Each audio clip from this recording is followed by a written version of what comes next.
Hello. It's Wednesday and time to play some PLO.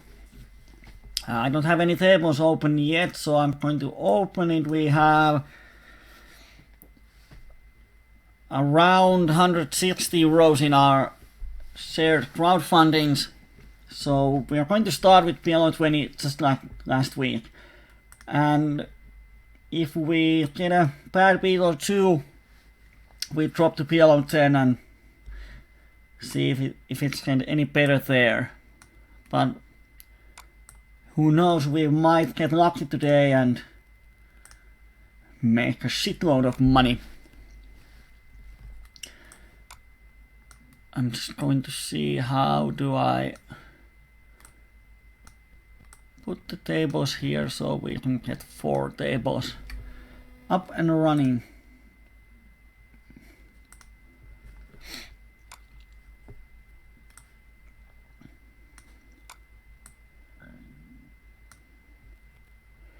Here on table 3 it's short-handed so far. There are a couple of tables that are just full, so I'm actually going to use the seat finder so it opens the table when there's an available one. As normally this is a live stream, but we have a few minutes delay for security reasons. So when you're commenting about the hand, just say what table it is and what was my hand, so I will try to use some replayers and find the hand. On table 3 we flop the bottom set and I'm just going to put it. It's an imp pot versus 2. I don't know what kind of players HUD is not working, but this guy is marked green, so he is call happy.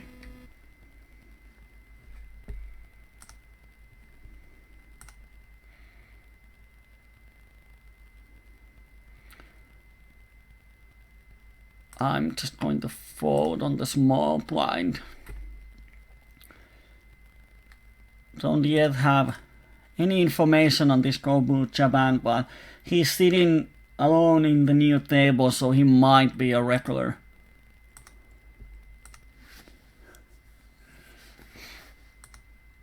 Or he's just looking for action. And here normal half a pot c-bet.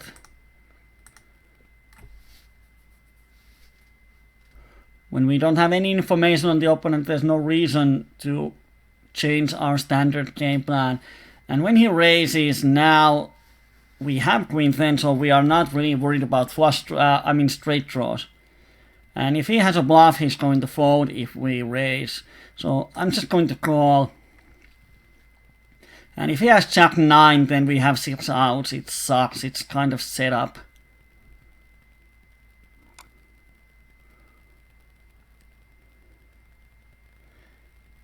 So I'm going to just call here. We even have the flush draw.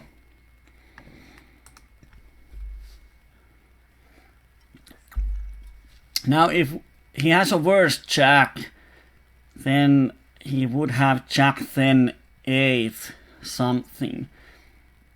So there's not much we can beat, so I'm not value betting here. He might just check call me with jack king ace jack. So when he bet the turn, I think he might actually have jack open, so I'm going to check here. And he has just a pair of queens. He would not have probably called me on the river. Who knows?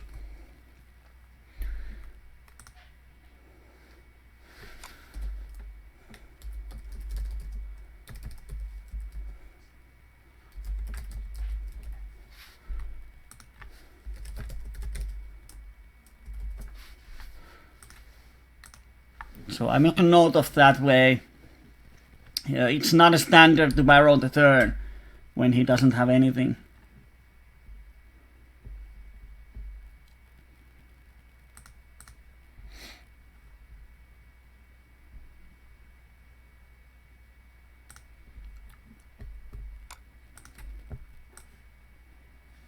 But now I know that he attacks those paired boards. So we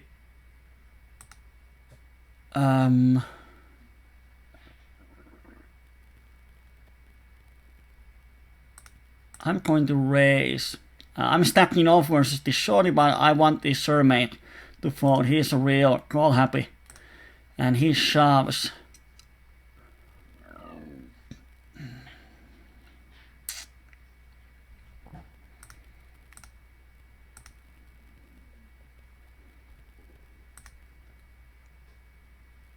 I'm actually going to call because of him. He might shove all kind of draws. And now he has trip 7, so... well...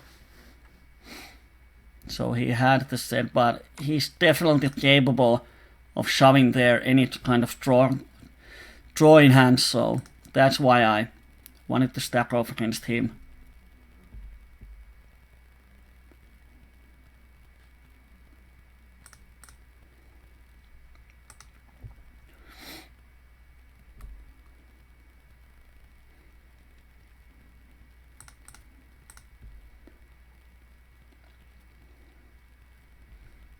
On table 4, I actually don't bet because I don't want to check call versus this, and check raise is kind of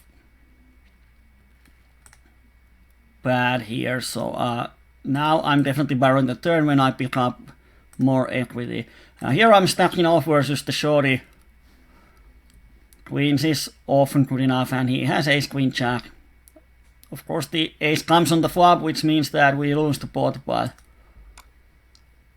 and here he check raises, so he has a set. Versus a set we have quite many outs.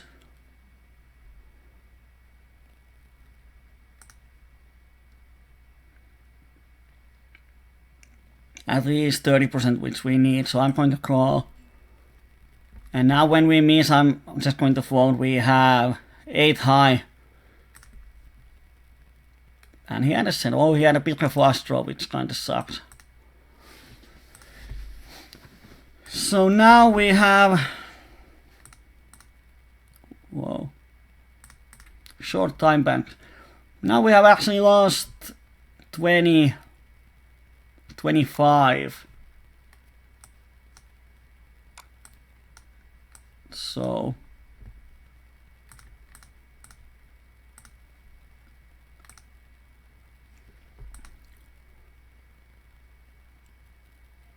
I'm going to give up this table. I have another one. So we are 25 euros down, which means that probably if we lose a stack or two, we're going to drop to PLO10.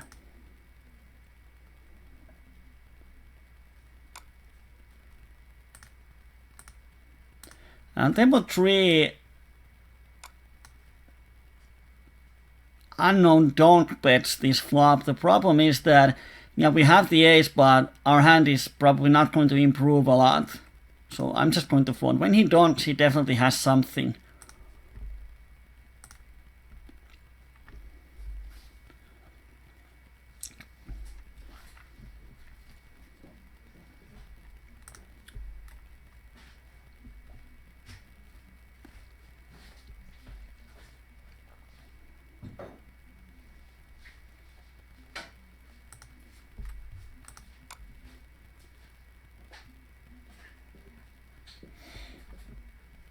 On table 1 we have a great hand.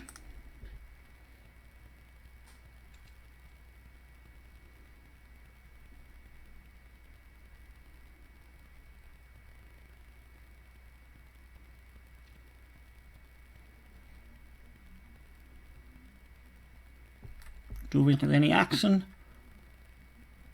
We do. 43-7. Not really scared of him check raising as a bluff, so I'm just going to bet fold. In his calling range he has a ton of weaker hands. And 7 is a blank, so I'm going to fire the turn.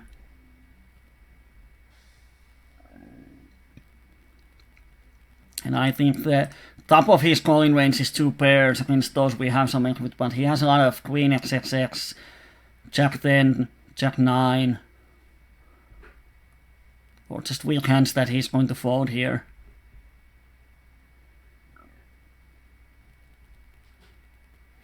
The rail is so silent, I don't know, maybe no one is here. And now in the river, there's no reason to value bet. I'm just going to check back and let's see if we were ahead of on the turn. And we were. He had just ace queen. He picks up. We were 58 on the turn, so one of those hands, yeah, we lose a big pot, but we got the money in when we were ahead, and when he went, or he had a better hand than us, he sucked out, then we didn't put any money in the pot, so we should be happy. Of course, it sucks to lose pots, but we made good decisions on flop and turn. Yeah, we're probably ending up the evening on PLO4. I'm here, some guy opens, and this guy, where is his dad here? 3-bet kings, ace, king, ace, queen, aces. I'm just going to call.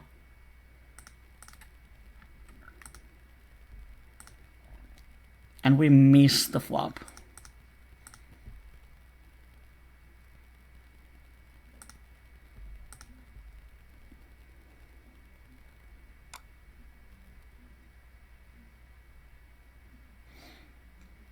We have a cut shot, so let's hope for a free turn. No.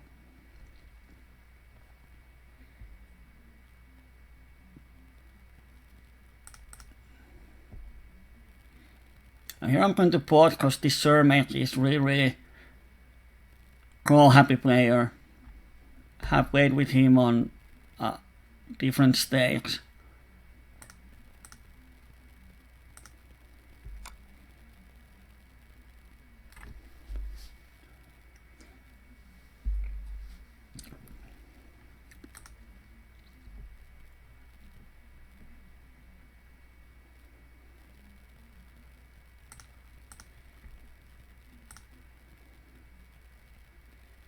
Now we actually hit the middle set here. I don't like to donk bet against 5 people.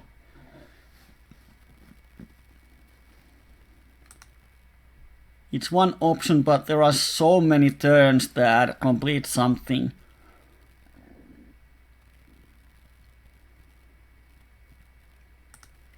And when he pots, I'm just going to shove, and he definitely has something else than set of queens in his range.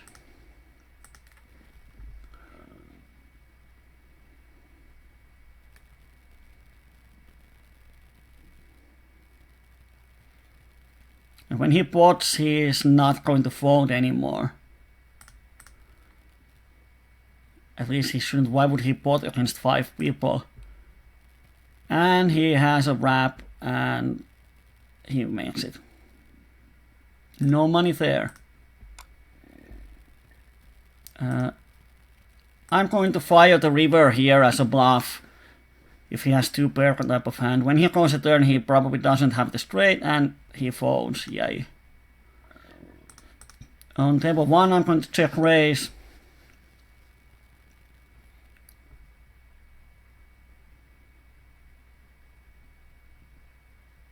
But no one bets. Ugh. That's why playing out of position sucks. This happens.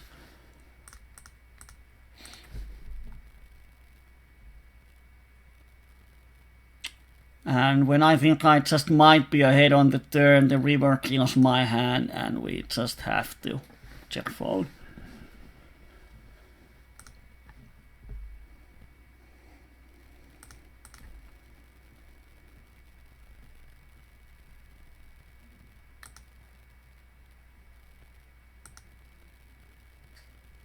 This guy has 1 out of 3. I'm going to call. And if I hit anything, I'm stacking off.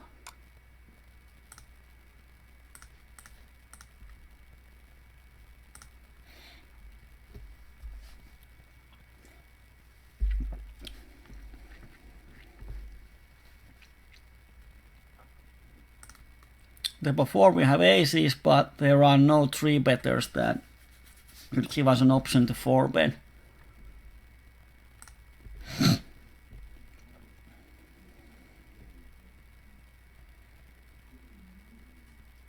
Flop is kind of dry. Is the only big draw is the flush draw. So I'm going to c-bet this flop.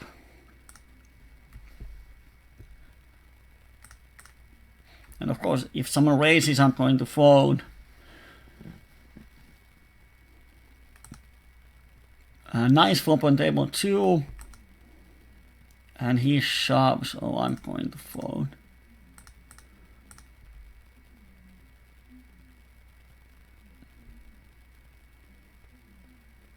And he had just a nut flush draw.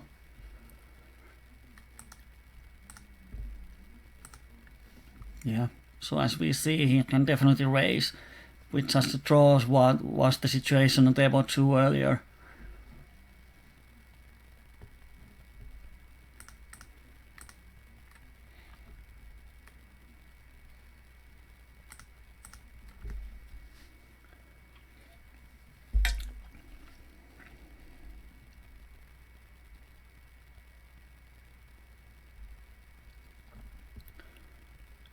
Table 4, checking trips.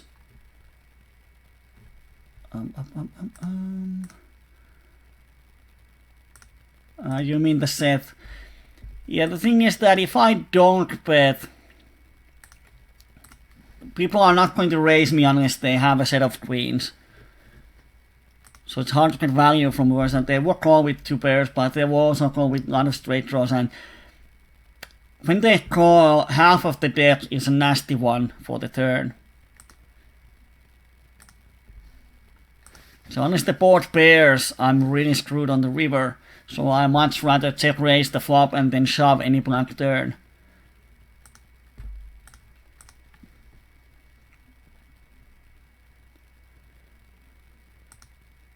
Here he's 34 and 3, really tight. He opened pre-flop and he pots the flop. I'm just going to fold my queens.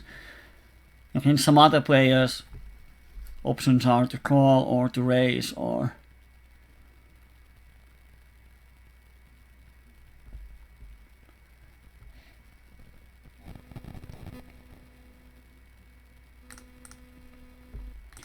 Yeah, people will play honestly, but the thing is that I cannot commit myself on the turn, which I really want out of position with the set. So that's why I went for a check raise.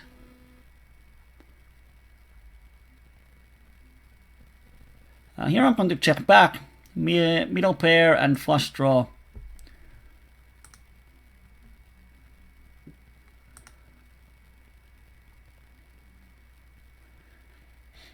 And if he bets, I'm going to bet. But he might raise me. He's kind of tricky one.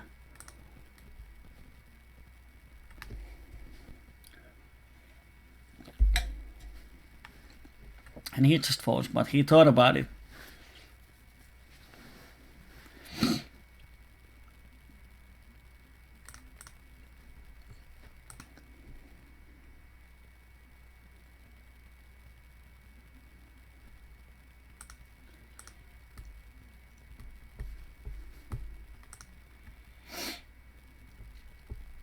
Hasn't been a good start, so let's see if something happens here.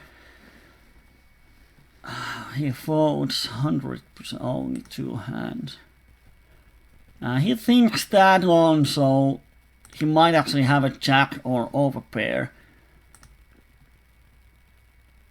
But he don't. I'm just going to call, no reason to raise.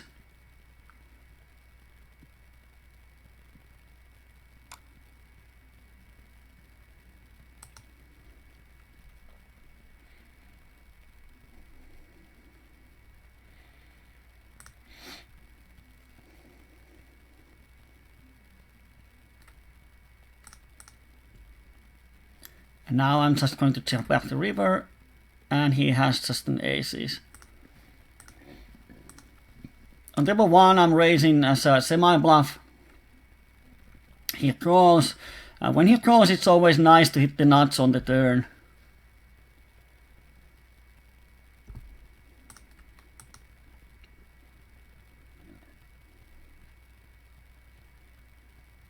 He actually might have 9-6 here.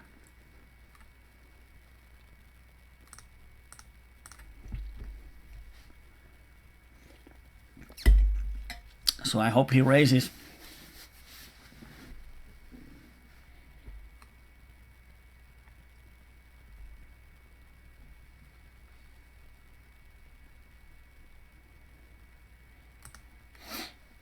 And he does. And easy stack off. And he has gut shot and the flush draw, and he calls me on my raise on the flop with the gut shot. Wow. That is one optimistic call. And show it here. On the flop he has only overcards and the gut shot. And then he check raises the turn. When I raise the flop bet the turn, I'm not folding any hand. So yeah, that's really bad play from him. Because the bottom of my range is like 2 pairs and sets. And even those are beating him. Actually, even just an overpair is beating him. Here I'm just going to pot it. We have such a nutty hand that we are going to dominate a lot of our opponent's draws and hits.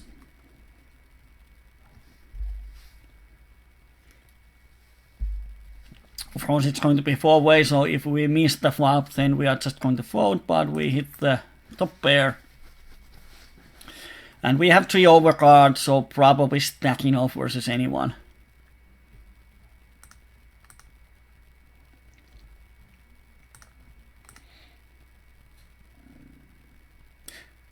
If he calls, he most likely has a flush draw. And we pick up the gut shot here, so I don't see any other option than to shove. And he has... oh dear. Turn set. Wow. He's the same guy from here. That call on the flop with the weak flush draw and middle pair is... wow.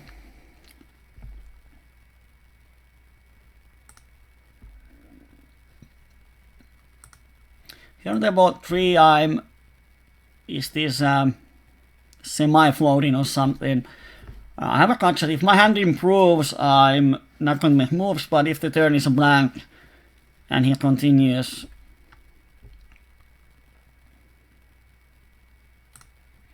now if he bets the river, I'm going to fold. Because when I call flop and turn, I either have a flush or 2 pairs set.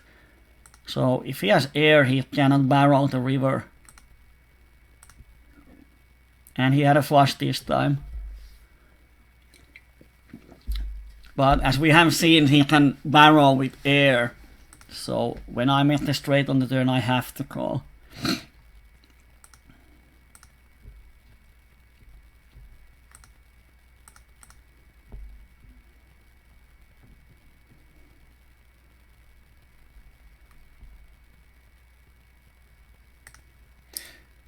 The hand here, it's...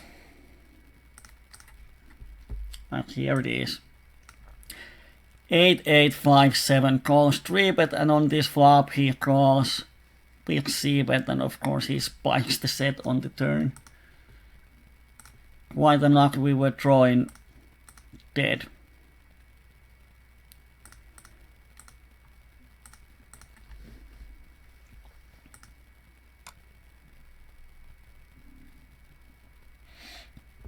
Here I just 3-bet because he min raises over a limper. That's I don't even know what that is. Level 3 I'm going to bet versus the flying fish. He checks the flop, so he's kind of 20 and 8. Just going to fold his trash. And he calls, so he has something, and that something just got there on the river. Top 2 versus a shorty. Yeah, he had just a flush draw.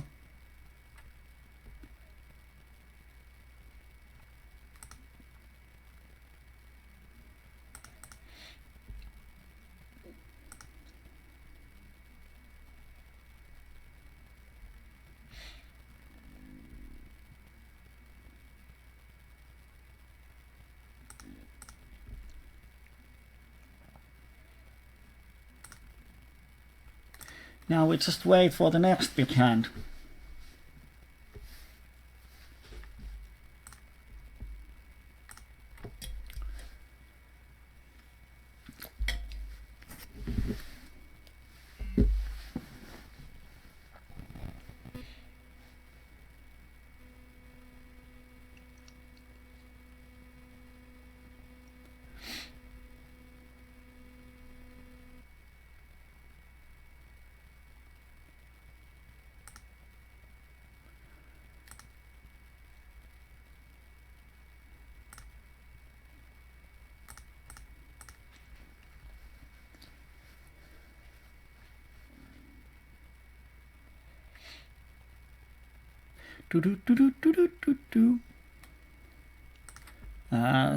Small overpair.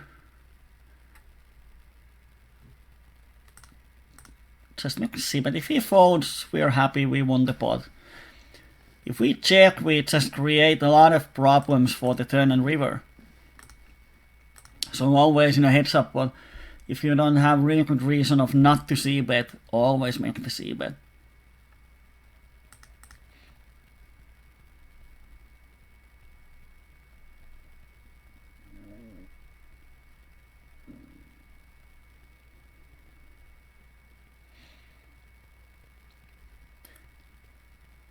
Good kings on table 4.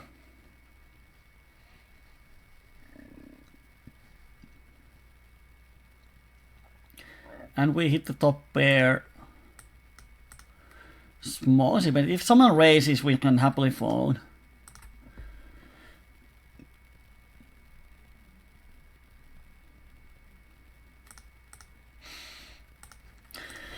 Table 1 needs a limp spot. With top 2, just don't me out. Because now we cannot go for check raise or something, because no one is going to bet without a hand. Here Flying Fish calls, and we pick up the flush draw on the turn. So I'm going to check back, and we make the second nuts on the river, so I'm just value betting. If he shoves, we fold. And here Tolkien guy raises us, representing 5-6. We have 12 outs, 25. We need to get a few dollars from. I think he's going to give us some value if we make our hand.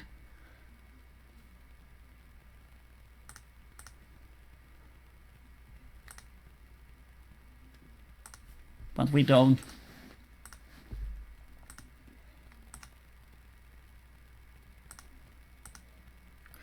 And here,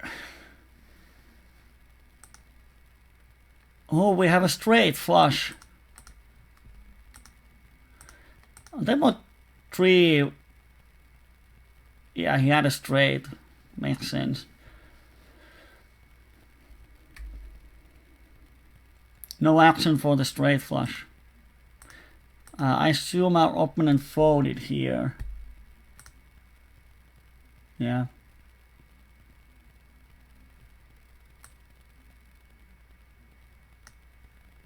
He didn't call our river bet.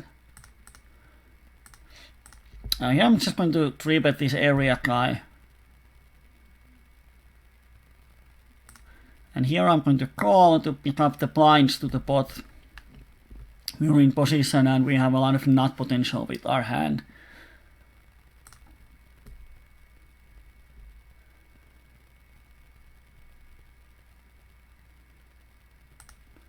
I should have used slightly smaller bet size on table 1, but the timer was running out, so had to make a really quick decision. I think calling is also fine here.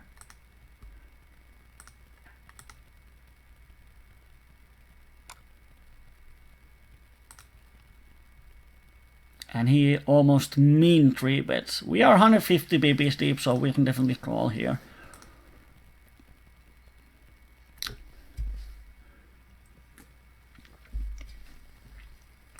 And I think he has an ace in his hand a lot of times. So I'm going to fold even to that $2 or €2 bet.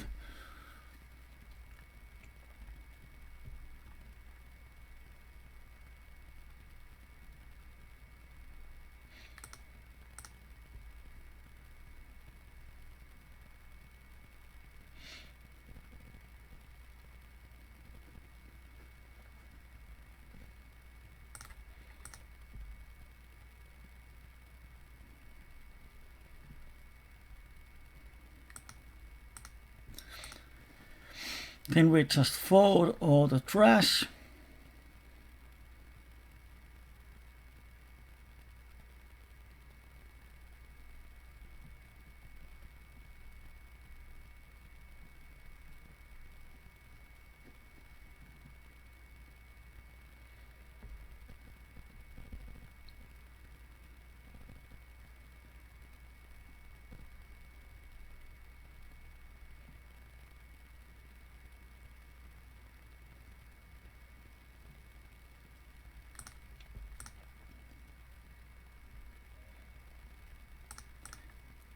Good aces on table 1. One's been too bad, we don't have... Oh, we have a 3-better. Just thought about he's not going to 3-bet much. He's almost 100 BBs, so definitely 4-bet. And then stacking off on most flops. Like here, I'm going to bet half a pot. If he shoves, I'm going to call. Shouldn't have that many 3s in his range.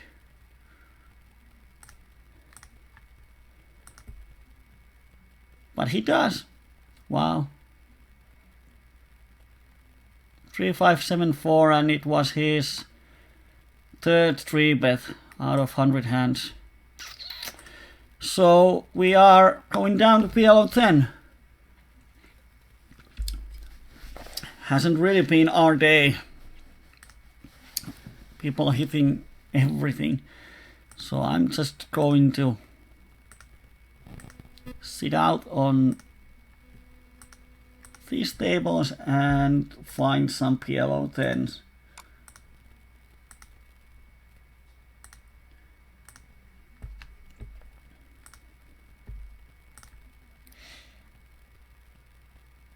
Pretty unlucky start.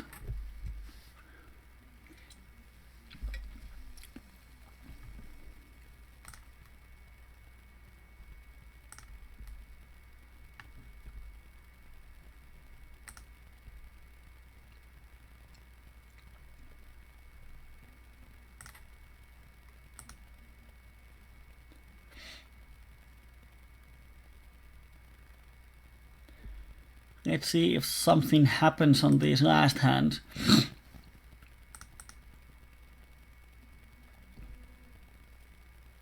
Highest stakes at coachings we have played PLO100. That's probably the highest, and it didn't go well. Every time we had a chance to take a shot at PLO100, we just came crashing down.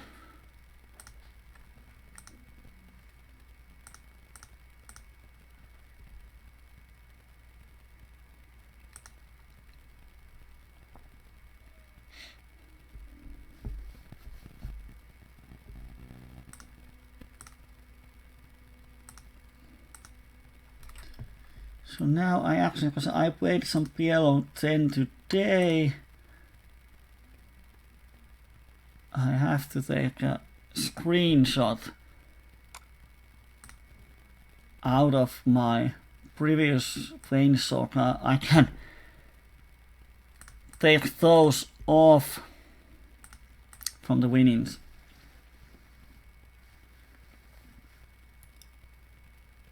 Wow.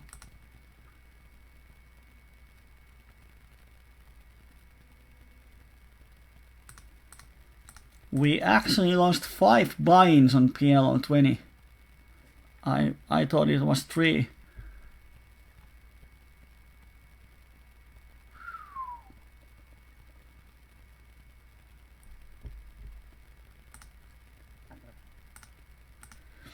we are not going to raise this Kobu Japan. We haven't raised him ever on these boards. So I'm not sure if he wants to go leveling with us. He raised us earlier in the same situation, so he knows it's a good board to attack, but he fold.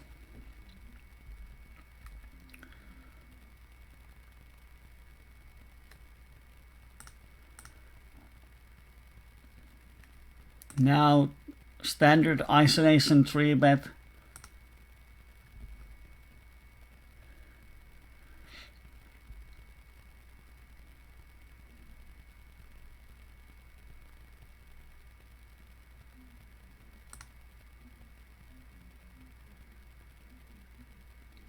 And he 4-bets definitely high cards.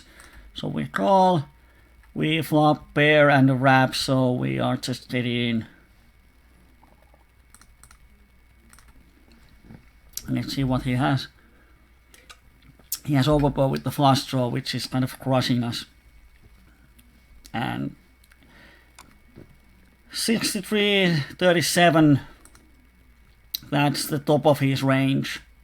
So, kind of unlucky once again.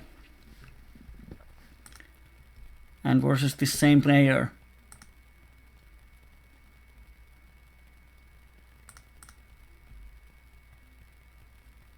So, actually, we are in the... I'm going to check fold this river if he bets. We are actually in a or in the edge of actually busting our whole bankroll, because we lost the last flip there.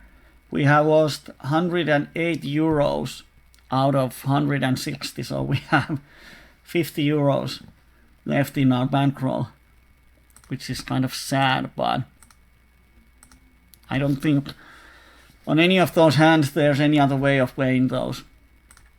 So it's just PLO variance.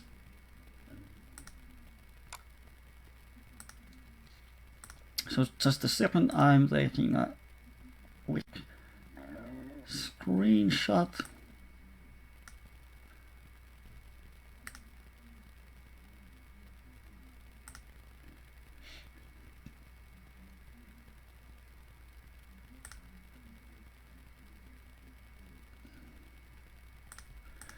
And then another one.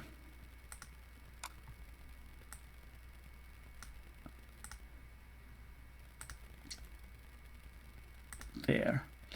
Okay, so now let's see what happens in PLO10. No, this is PLO20. Why my filters aren't working?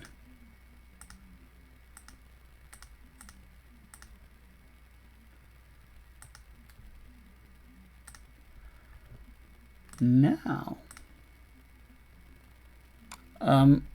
-5 buy-in, of course it's possible. It's even normal. I have lost 40 buy-ins in one evening, and it was 40 buy-ins under EV. And these 10 buy-ins under EV in one session, they are just normal, and 10 to 20 buy-ins wins are normal in PLO. So it's easily possible. As you saw, 6 big pots and we lost 5 of them. That equals -100.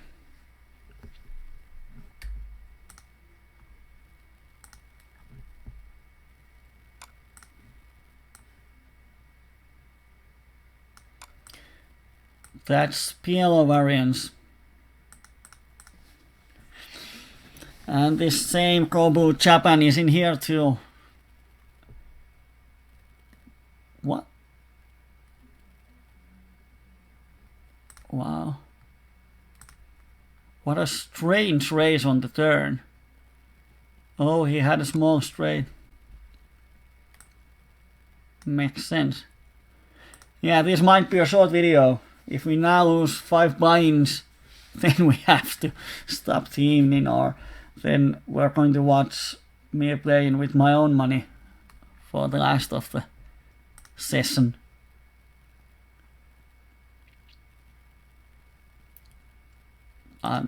We are probably not going to win 10 binds on PLO10, so there's a big chance of this evening ending up in losses.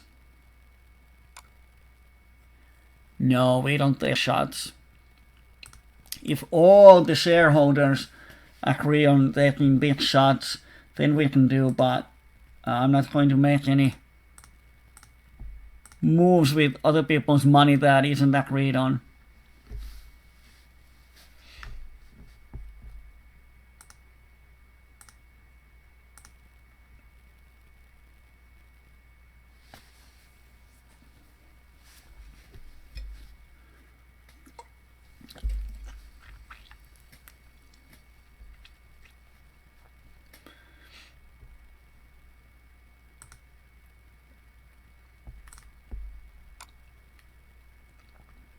Oh, I have 170 hands on this guy on PLO10 too. Not a winning player.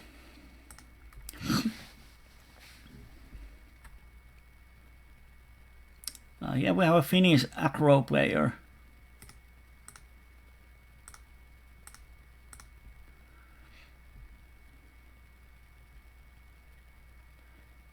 Four-handed, I'm going to open this crappy ace queen.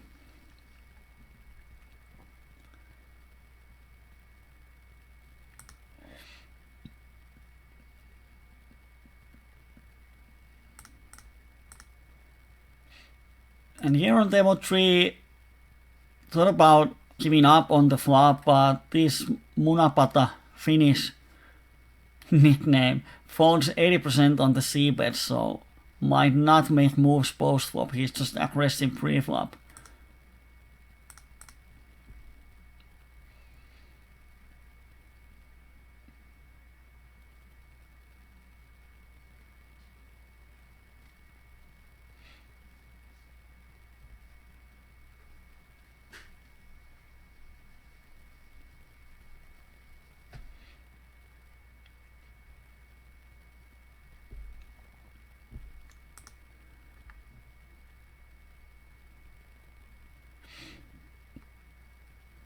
Playable hand on table 2.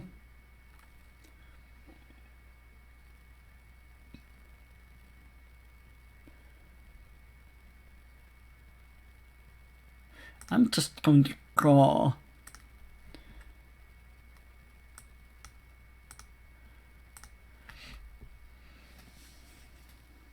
Yeah, 1 million crowdfunding. If some of you wins in lottery, you can give me 1 million and we'll go to high stakes and own Phil Galfond.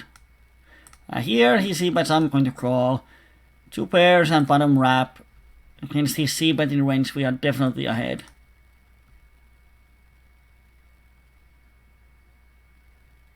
And turn doesn't change the board. And we know he can fire with air.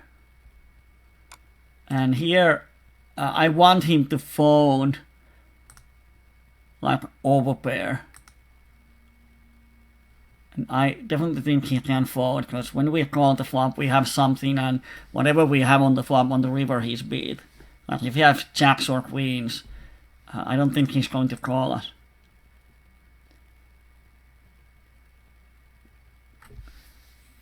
And now that looks like a bluff.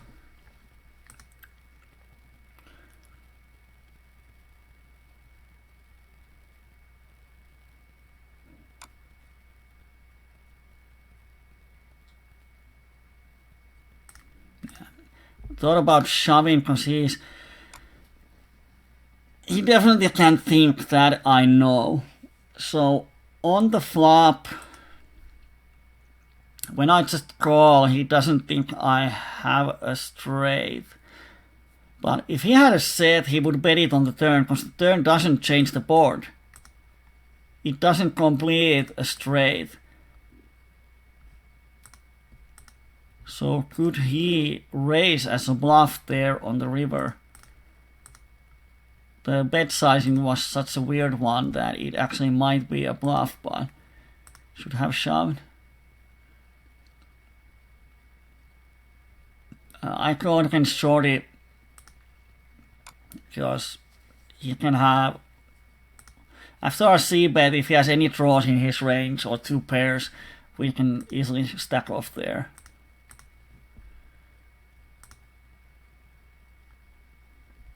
Here I folded to 3-bet because our hand is such a weak one.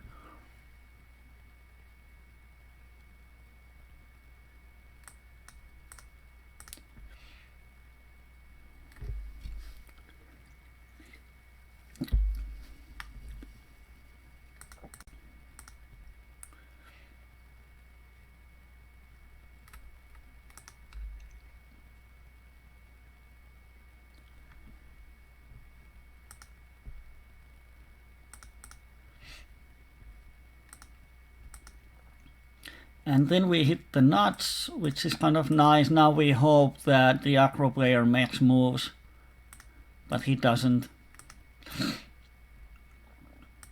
And level 1 we pick up the cut shot and the nut flush draw, no action.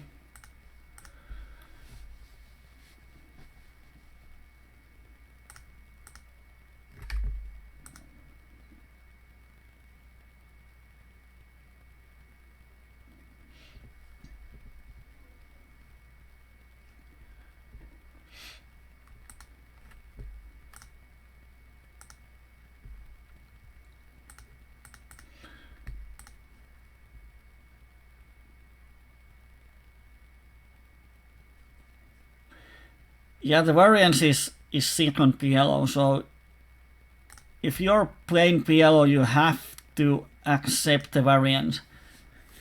And like here, we lost 5 buy-ins in just a few minutes.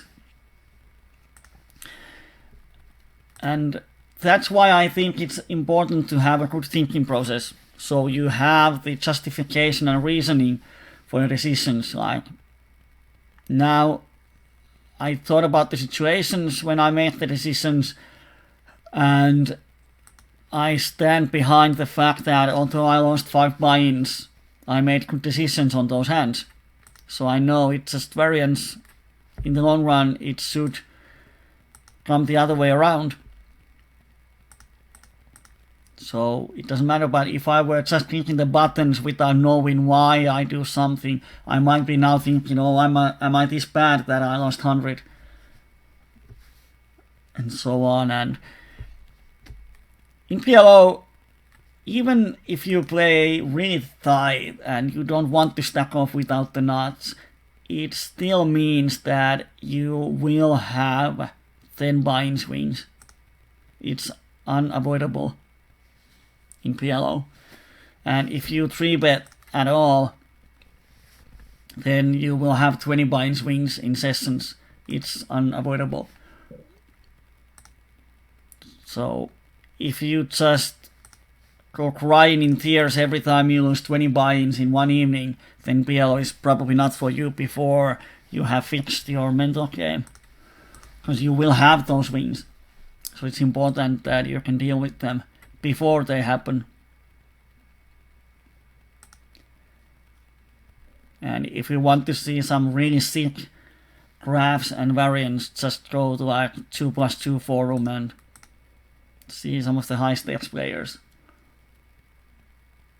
The acro guy 3-bets us again.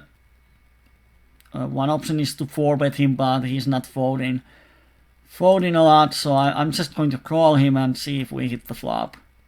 And he's going to stack off on so many flops if we hit something, so.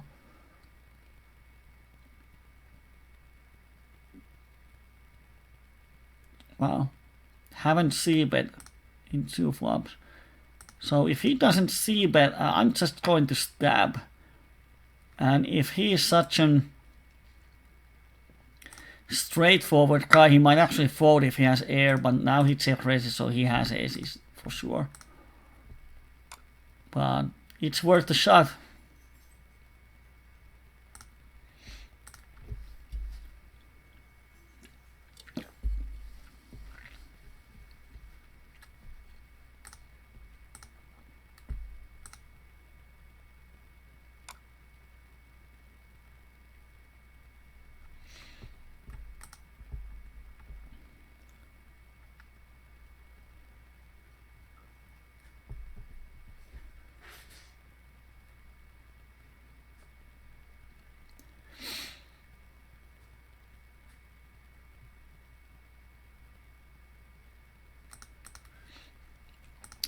open on table 1 we have the familiar friend. He's probably going to crush us today.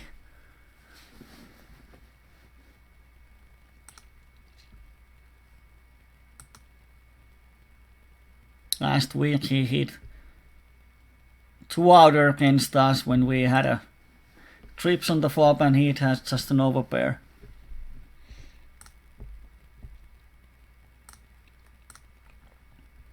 So he's owning us.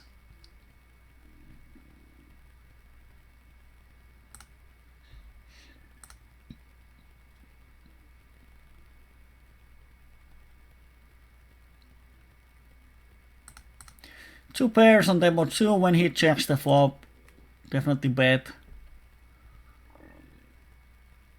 And he calls and river is the nuts.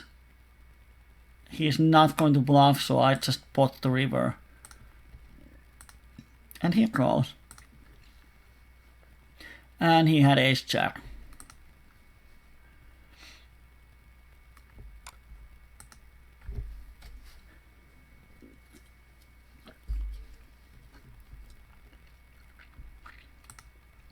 Against some decent player, check raising the river is an option, because if we had ace 10 we might check the river and he can bluff his missed flush draw, but when we have this passive calling station he's not going to bluff anyone.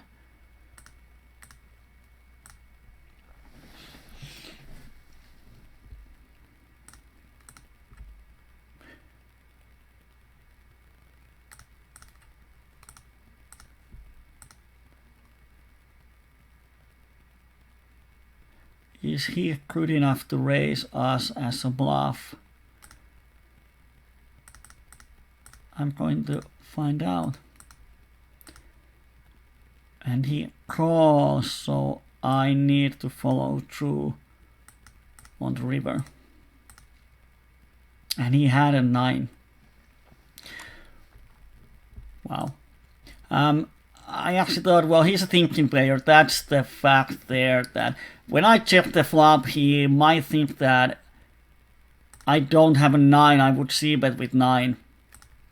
So he makes a small raise to bluff me, so I re-raise, and when he just calls, I don't think he has a 9 often. But yeah, this time he had. Probably in PLO10 shouldn't be out-leveling myself. If someone raises, they probably have it, no matter how unlikely it is.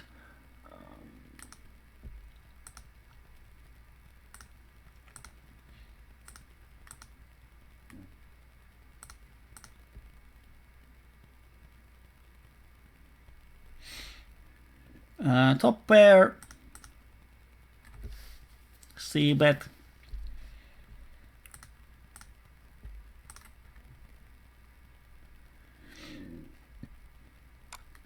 And we're gonna big raise, so the bottom of his range is Queen Jack 10 9 probably. He's going to have 2 pairs set or wrap with the pair almost always, so I'm just folding here. Because that's a bad board to raise as total bluff. And he's raising only 40%, 14% of the flops.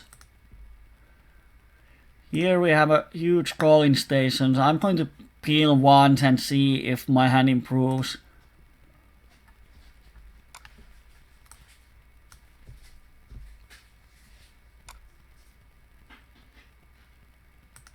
Now I'm going to raise, 3-bet this guy.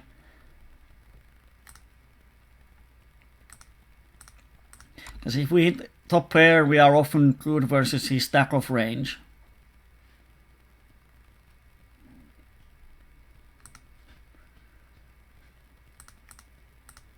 And we haven't been 3-betting, so he's not going to 4-bet us live.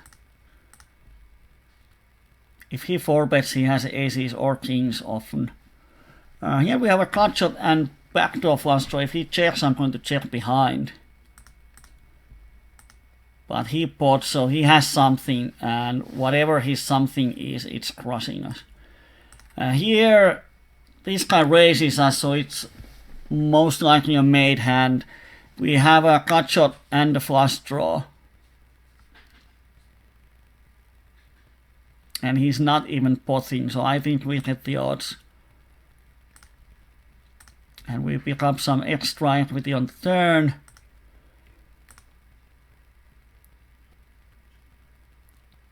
And that kind of sucks. If he shoves the river, I'm 90 cents.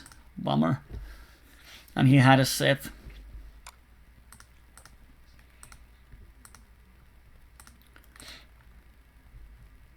If he was any deeper, I would just fold the river, but now 90 cents in the pot of almost 13.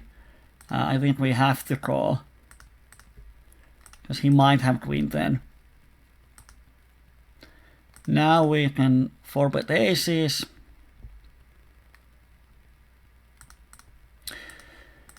Pretty rough session so far. And here we have €5 behind, so we're stacking off on any flop, and then it's up to variance if we win it or not.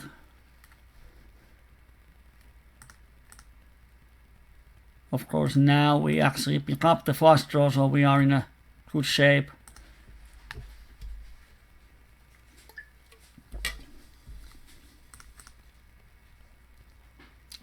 But no action, but we win €5. Woo!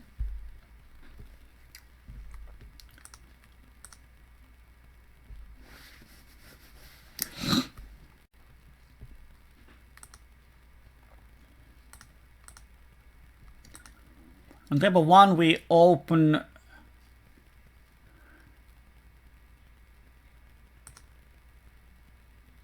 and we pick up only a flush draw on paired board. I'm going to call once, and now if he bets bigger on the turn like here, I'm just going to fold. Because if he doesn't have the trips or full house, he most likely has a high flush draw, like aces with flush draw, and so on.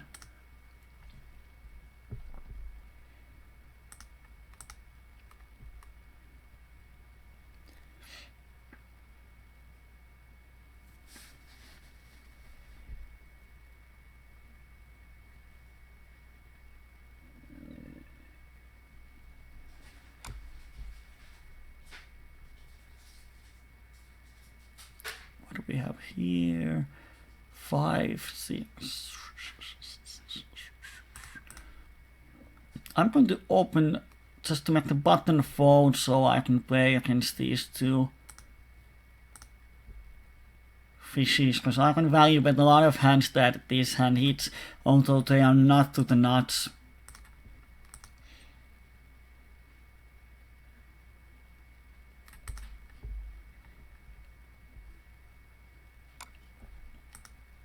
Like here, bottom 2 is definitely value bet against this guy. Now we make the full house, so just continue betting. And then I'm going to bet the river. And he folds. Probably has a draw.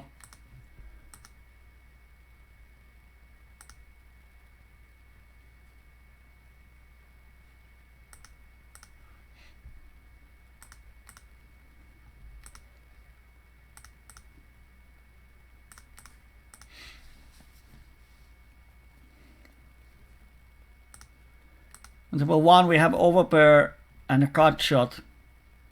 But if he raises, I'm just going to fold.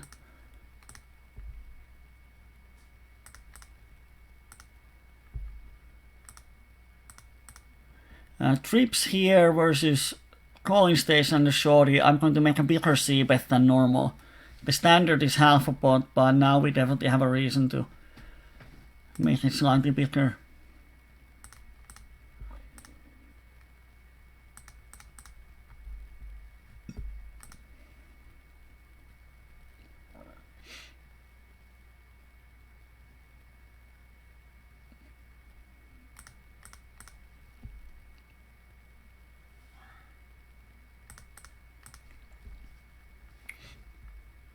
And here, crappy hand, but from cutoff, opening over the limper.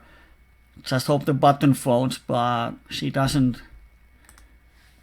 So that's kind of sad. Here, I'm going to make a 60-cent c-bet. And metal guy donks once again.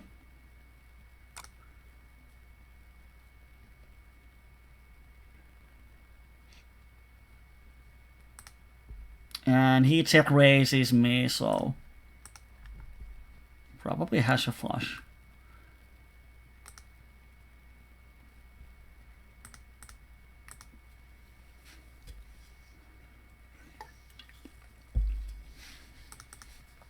Whoops.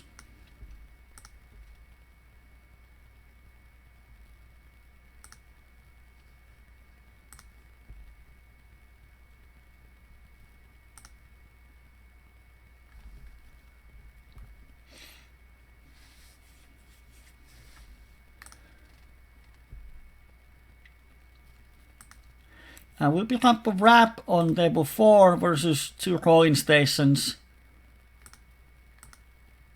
Definitely not going to c-bet. We have a folding equity, and if we hit our straight, we get a lot more value on the turn.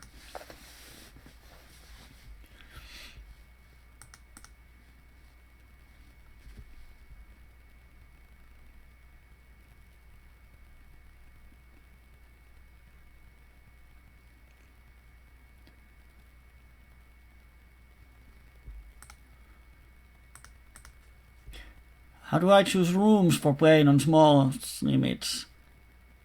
You mean the networks? Well, most of the time I have played on PokerStars, but now I wanted to have some changes, some fresh air, so to speak. So I changed to 24-bet.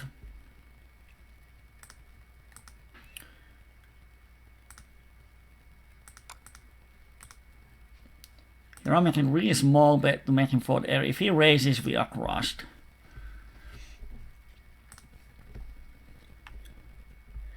So I changed to 24-bet, and they have some action on the small stage. Like now we have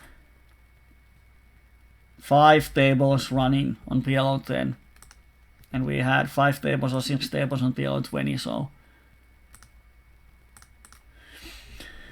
you can get some volume here. Of course, when the traffic is so low, you have to mix different stakes. So you can't just say that I'm going to play only PLO50. If there's not tables open, you have to play PLO20 or PLO10, wherever you can get the volume. Here we hit the top pair. I'm going to check back and see if the hand improves. It would suck to get raised. And now we pick up the wrap and no one bets, so I definitely bet here. And kind of pickish for value and protection.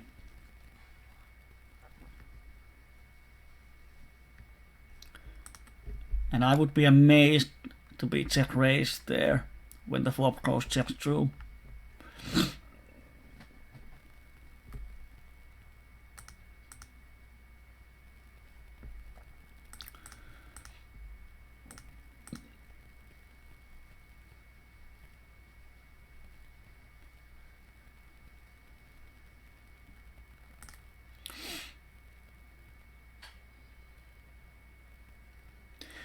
Now we just wait. Middle pair and cut shot with some backdoors.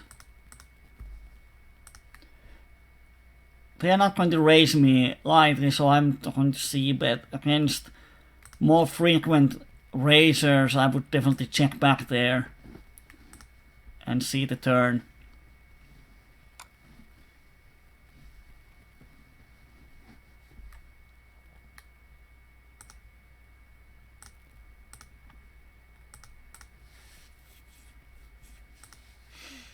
Here, Soul Sweep 3 bets and Munapata 4 bets. Soul Sweep has a lot of aces here. If he doesn't have aces, he probably has ace king king type of hand or big rundown. So I let him have the pot. And he just calls, which is really strange. Small rundown then maybe. Or kings with, I don't know, he should shove kings versus this guy. What strange call from him. Because when he 3-bets against 3 players, he should have a really strong hand, and versus this guy, he should just shove any strong hand, and this is not good. I don't like his 3-bet if he doesn't have a strong hand.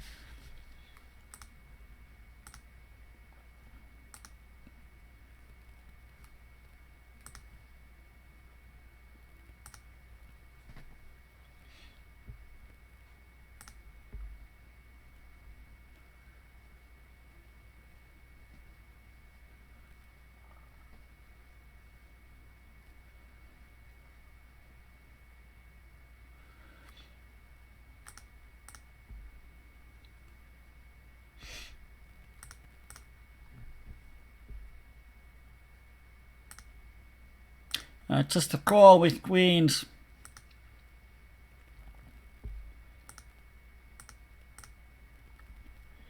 Let's see the flop. And we hit kind of non-stop pair open ender flush draw, so we're going to check raise this flop.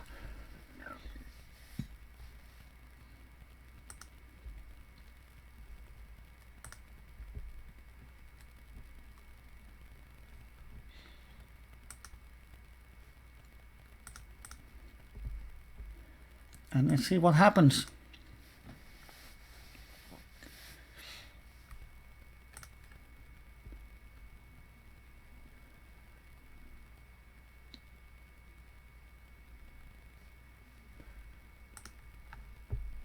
And they both fold, wow. Shorty calls one bet but doesn't call another one, so pretty strange.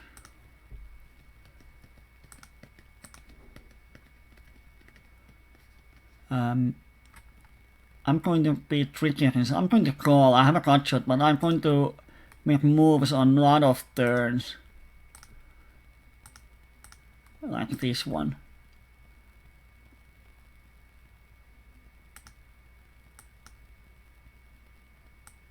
Too tempting. Of course, he probably has the jack this time, but yeah. But he's going to barrel this turn with his whole range. And if we check his range distribution, he's not going to have trips or better like 70% of the time, 80% of the time. And we might have a set on the flop, we're waiting for the safe turn, we might have a jack. But when he insta shoves, he has the jack this time. So decent move went wrong, and normally that's not a standard line, but I know that he knows that I can get really tricky against him, so I decided to take a sort of trickier line and hope he thinks that now he's trying to be tricky with a good hand, as I haven't made a lot of moves against him. But of course, when he happens to have the trips or full house, there's not much I can do. When he pots the turn, he shouldn't have a full house ever, because if he had a full house, he would bet smaller. He doesn't want me to fold.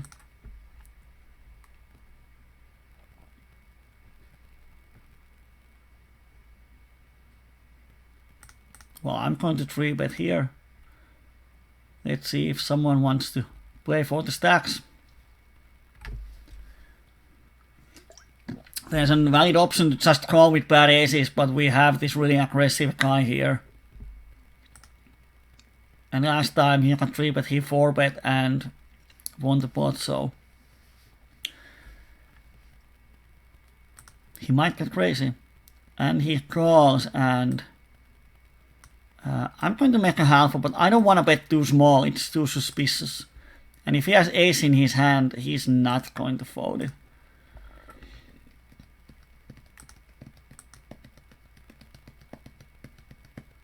I'm going to peel once. See if my hand improves. He's probably going to have high cards or high pair. So now he got scared. We don't really have a stack. Well, I'm going to bet. If he has bare aces, he's going to fold.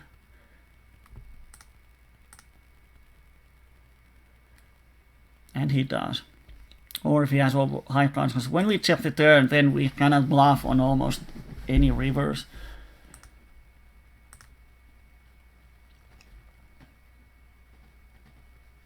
And here on the river, when someone bets and he raises, wow.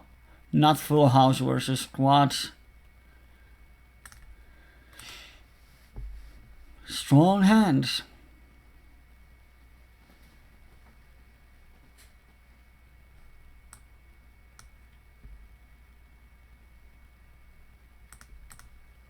Here we 3-bet in a heads up pot.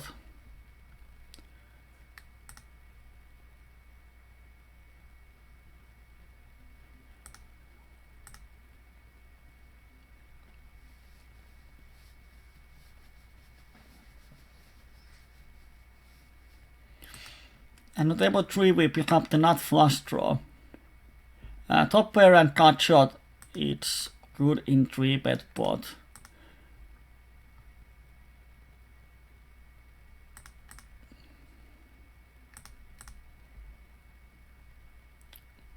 And he shouldn't have a lot, like 2 pairs is the top of his range often when he just insta-check calls the flop. And he has overpair. Wow. That is one strange line with an overpair.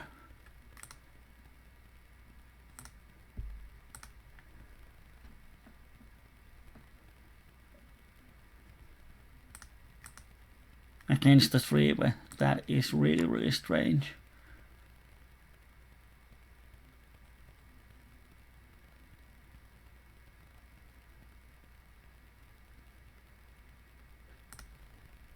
I'm going to call. And if the turn is a heart and he checks, I'm going to bluff him.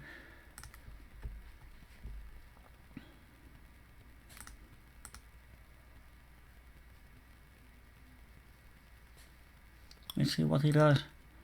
When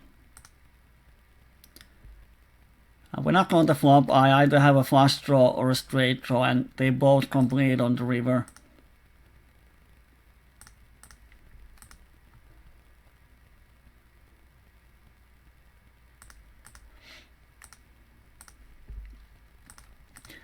Therefore, I'm raising this guy. Weak c-bet on that board. And he calls, wow. Now we have top pair, flush draw, and a cut shot. I'm going to value bet the turn. And he check raises once again, wow. $5 to pay in the pot of 23, and we have almost the odds with the pair flush draw, and we have the top pair, and we have the cut shot. And he has just an overpair. That is one sick dude.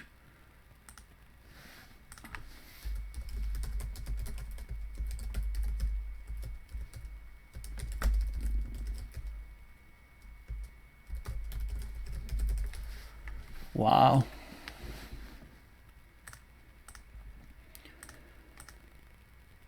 Not much to say. That's one bad way of playing overpair, but he has won 2 pots from us, 2 stacks, so we are, after those 2 pots, we are actually probably going to, yeah, we will still have 2 buy-ins, so no worries. but has been one of the sickest sessions, and this Pista Papa is really,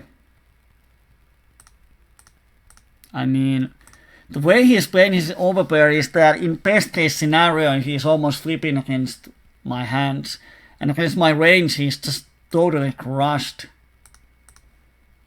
So I don't know why he check raise and shoves his overpairs, but he can lock it twice, even though we have some good draws.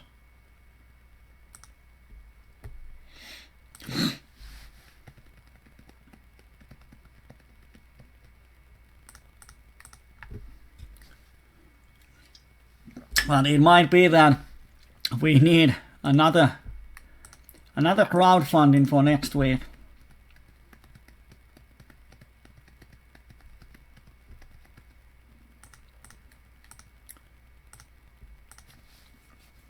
Or we have to pay PLO2 if we have bankroll for even that.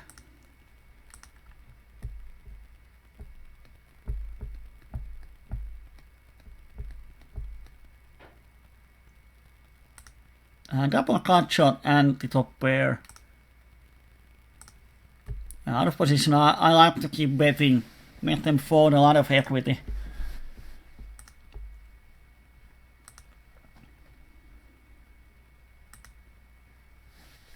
I'm going to add here that he has done that same thing twice.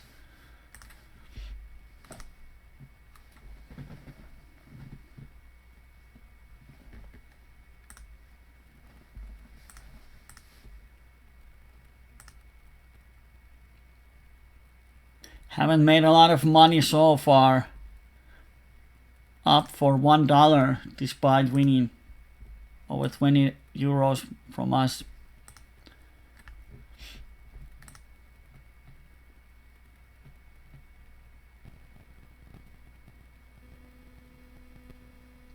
Well, if he's a bot and he makes those kind of plays, he's going to lose a shitload of money in PLO.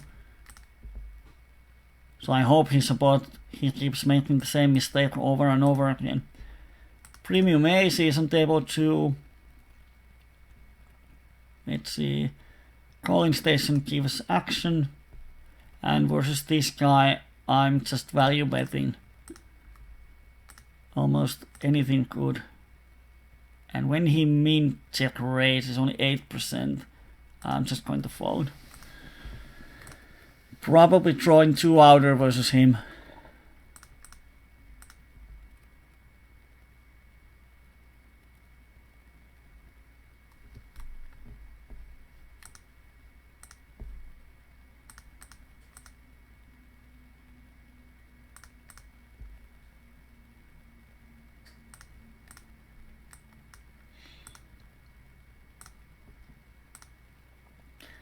Here we make the flush, so I'm going to value bet the flush versus this guy. He's going to call me with trips and straights. Here we got the trips versus soul sweep. I'm just trying to think how to induce him to make bluffs.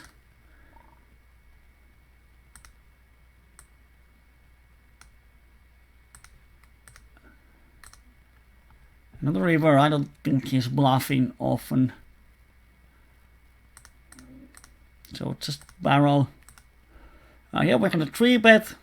We're in position, not a great hand to call 3-bet, but we have position and it's a 3-way pot, so I think we can call. We missed the flop, so we just have to fold. End of the story.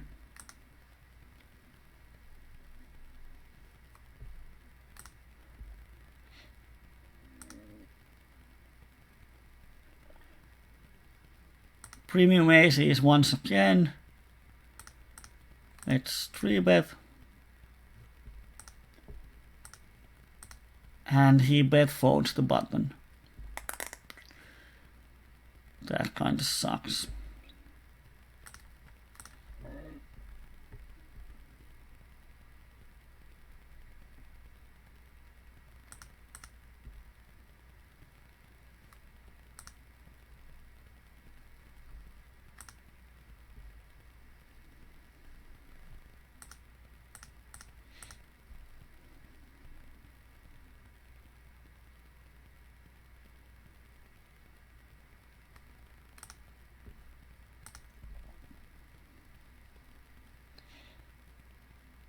top 2 and no action.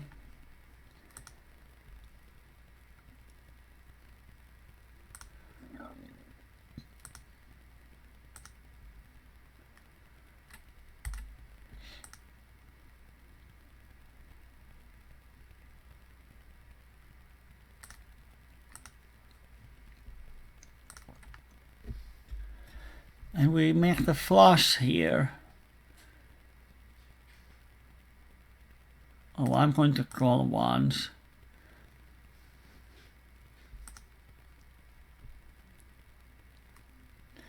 If he bets the river, then I'm half a point.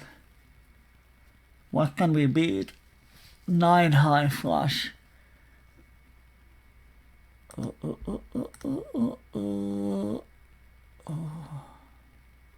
Under half a pot bet. The call. And here king high flush. But if he makes a small bet with all of his flushes, then we can easily call it 30 cents into pot of 70 cents. So we have to call 30 cents to win 1.3 euros. Meaning if he has worse hand 1 out of 4 times, it's enough.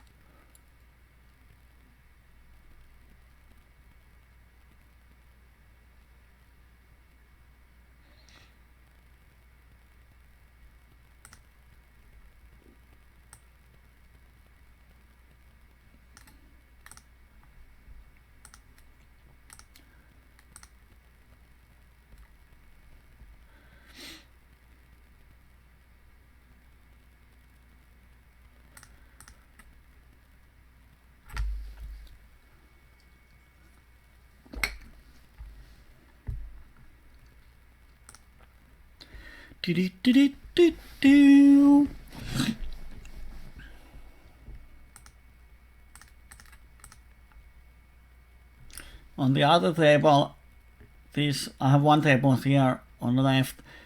This Pista Papa doubled his stack because some kind of shorty wanted to raise him on King export with just pocket queens when Pista Papa had trips. I wish something like that happens to me today, so we can increase our win rate.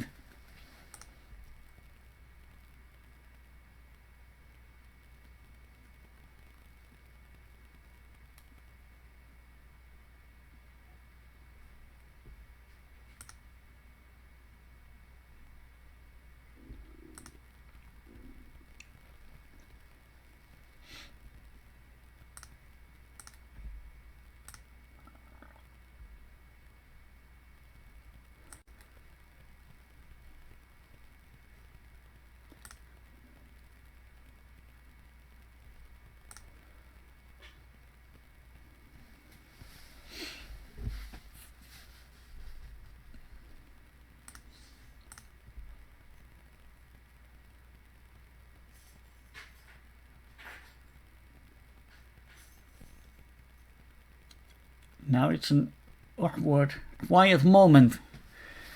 So if anyone has any good jokes now, it would be nice time to say some positive in the chat.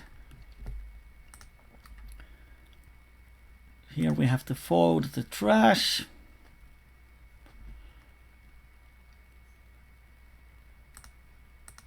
On the outside table we have a rundown 8765, and we actually flop something. A wrap and a flush draw. No action, so I'll take it back. End of story.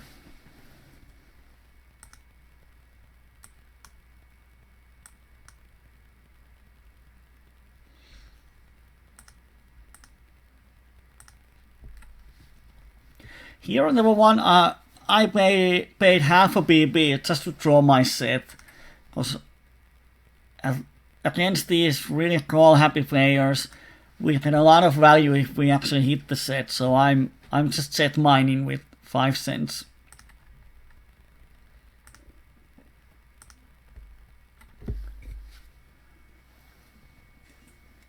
And with all the stronger hands, I would just open.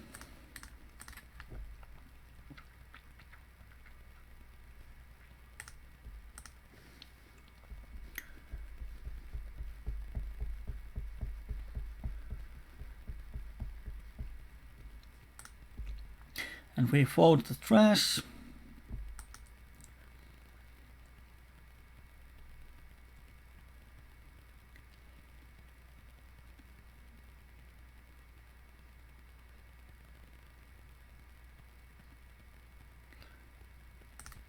And not strong enough to call.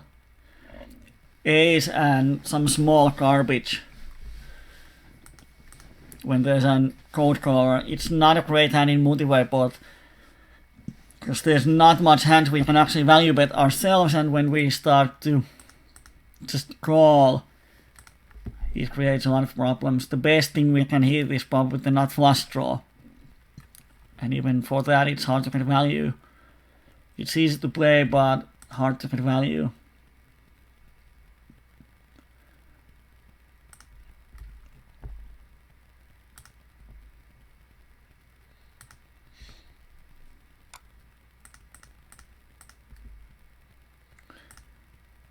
Here I call versus this aggressive guy.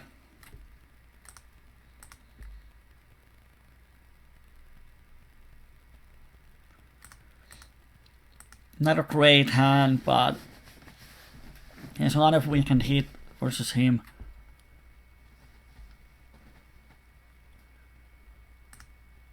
And when they check, I'm going to bet. Let's see if he check raises us once again. And they just fold, so he seems to be pretty honest post-flop. Haven't seen any big moves.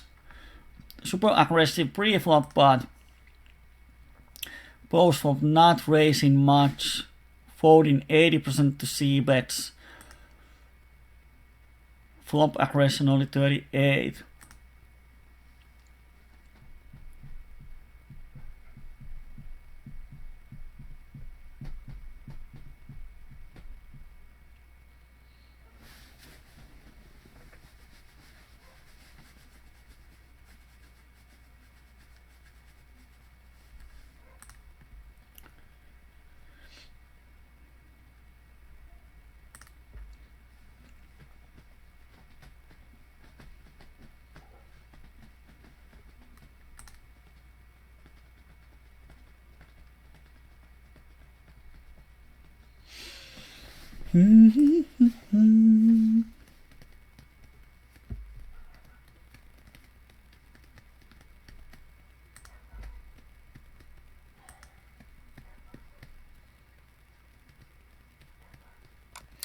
I'm going to semi-bluff here on table 4. It's an imp spot and he checks the flop, so probably doesn't have much.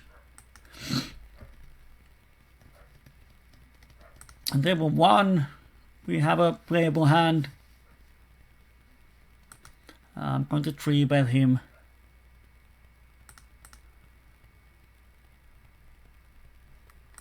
Oh, there's a cold call. I'm going to call. If he 4-bets, he has aces, so it's easy to call. The shorty picked up our move.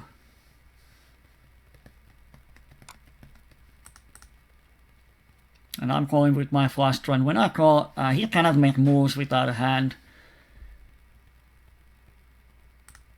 Here on table 4, we actually hit the nuts. And when he raises, he definitely has at least an overpair with the higher flush draw.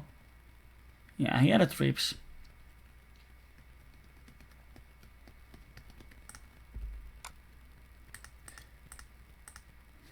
And we were crushed versus him. He had aces with the flush draw, so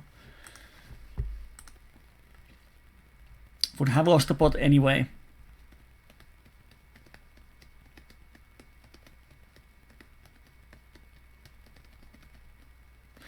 Here we have the blockers.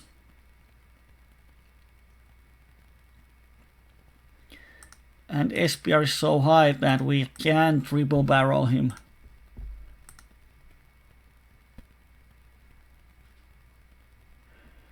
the thing is, would he fold? Folds 80%. Oh, we gotta try. He's probably not folding on the turn, because he called the flop. But river is blank, and we know he doesn't have a straight. Jack 9 maybe. But he has a lot of ace 10, queen 10 type of hands. So we are just going to make him fold those. We bet flop turn river, we represent the straight really well. So now the only problem is that he might not even think about our hand, he thinks his own. But yeah, he folds. So it worked. And the worst option would be to bet turn and then give up on the river, because he's not going to fold the turn. Here we had top 2 versus overpair, and we just lose the pot. But we're used to it. 27 on the flop, and he makes it.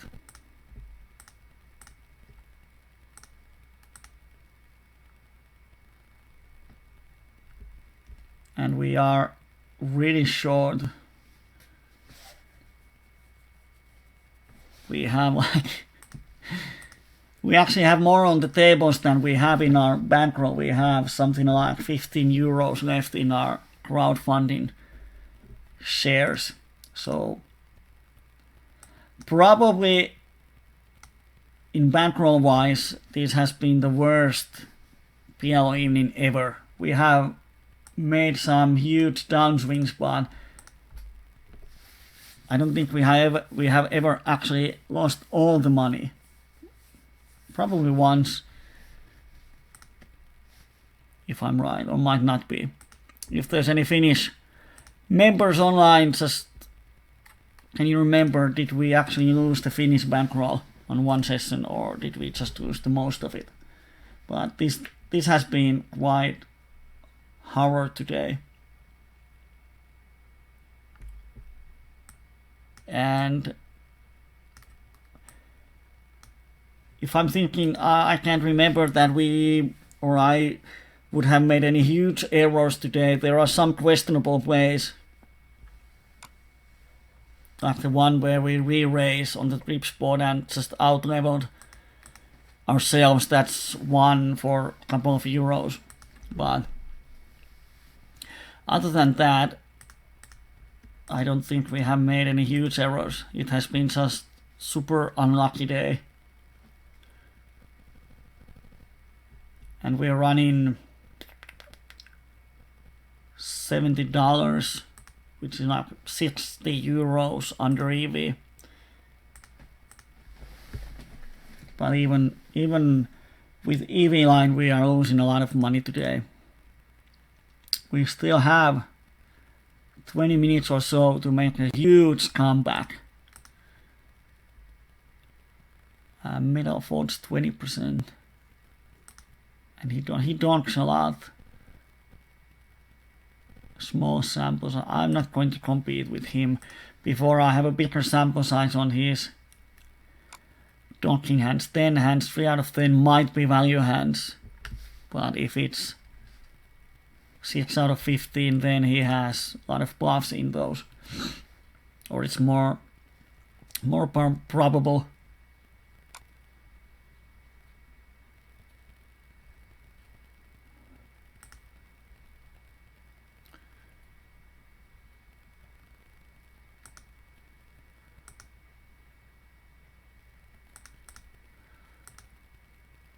Do we want to flip with soul sweep?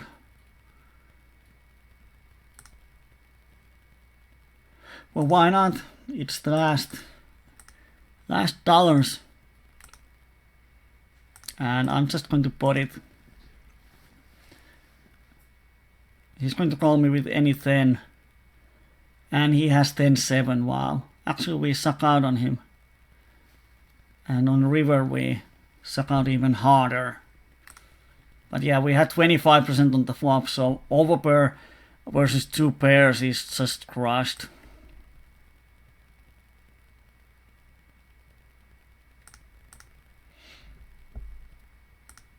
On the outside table we have trips and 3 overs we have to stack off against this Nihu whatever, and he has smaller full house, so now we have to hit our overcards, and we do.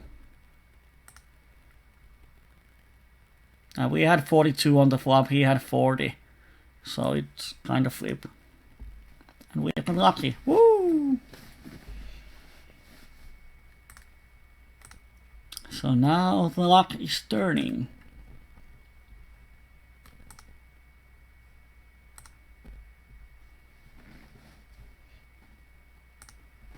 And on the next hand, the same guy is just tripping. He might be tilting. VPIP 96.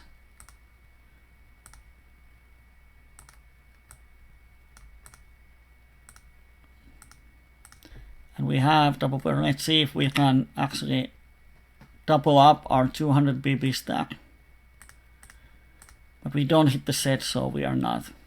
Unless he checks. No, he pots. Too bad we didn't hit the set.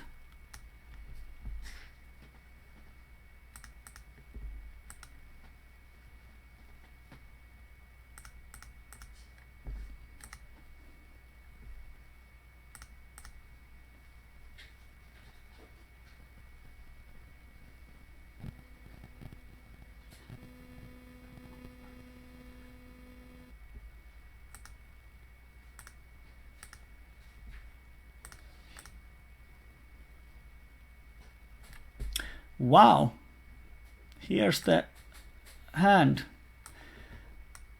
I told you this Nihu might be tilting. He had queen 10 5-3 on the flop. He had nothing on the turn. He had a straight, and this guy had absolutely nothing on the flop. I don't know why he's calling the flop. Wow. He calls the flop with ace 9 7 3. And Nihu pots the flop. He doesn't... No, he doesn't even have a cut shot. Wow. Now he's tilting. I'm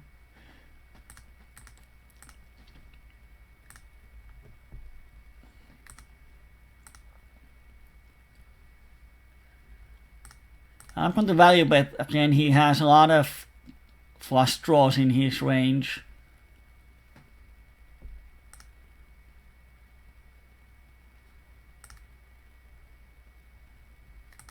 Now he raises, so it's a jack 8 or a set.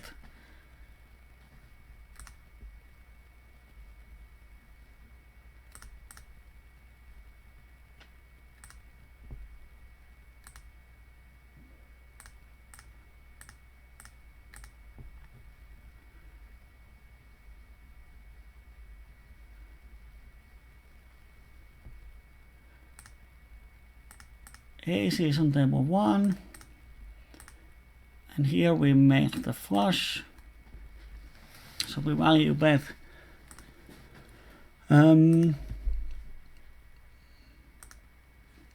I won, let me show you how much, $7 on the outside table when we turned the straight, and some guy just showed his bet sizing, or with his bet sizing, and when the straight completed on the turn, he bet 1/3 of the pot when there's a flush draw, so he didn't have a straight. So we raised even our bottom and straight, and he called down the river, we shoved, and he folded. I'm going to put the table in here. CC wants beer, sure.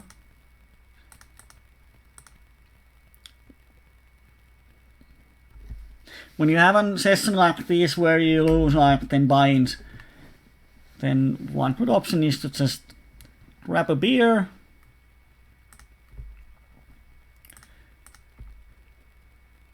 and flush it away. Here we have this Munapata calling, and we are deep with him, so I'm definitely going to call. Let's see if we hit something, and we sort of do. I'm not folding to his c-bet. Unless this guy does something here. Because he's going to c-bet this, like always.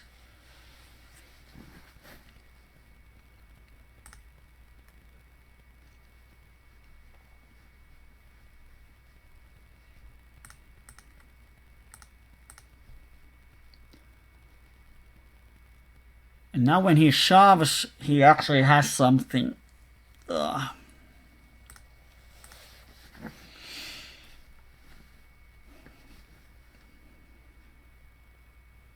Because when we both call, he shouldn't have any folding equity on the turn when it's a blank.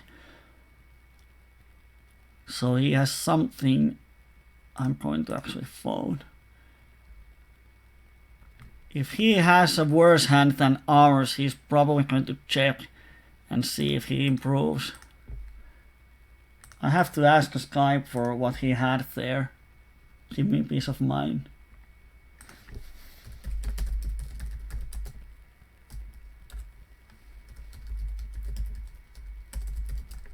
Yes, I know he's going to give me an honest opinion. What does he 3-bet with ace, king, aces? I'm going to fold my jacks.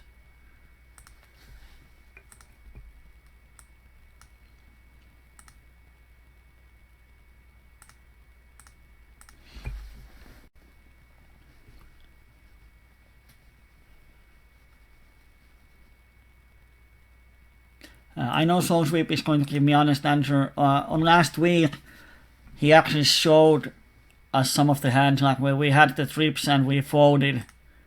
He showed us the turned not full house. He showed it just because he knew I'm having a coaching and he wanted to contribute.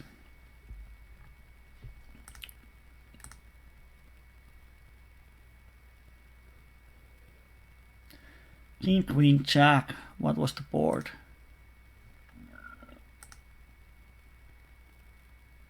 Oh, we were actually ahead of him. Oh, we have so many. Without the flush draw, this would be an easy call. Have to fold.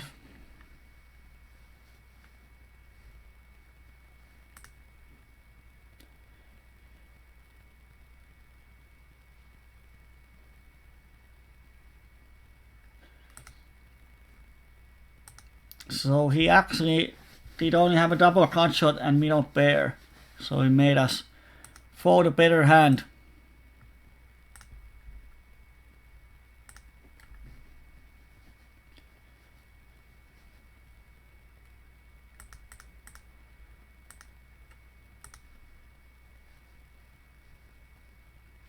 And he's not representing much. So he can definitely bluff. So I'm going to call even with pair of tens. And he had a trips on the river. PLO is so easy. Now we have a 3-bet and clone. We have position, crappy hand, but position. And we are deep with the 3-better. I think we can call this one. And just see if we hit anything.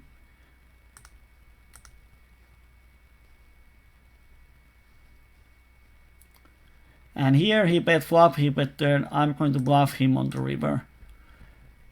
And if he folds half of his range, we make profit.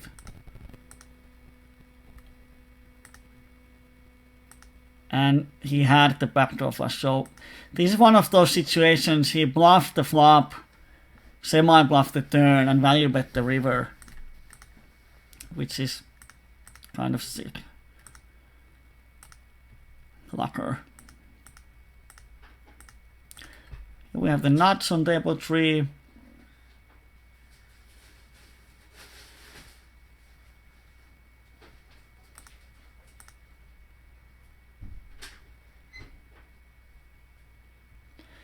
So I don't want to slow play here out of position, so I'm just going to shove and let's see if he wants to flip with me.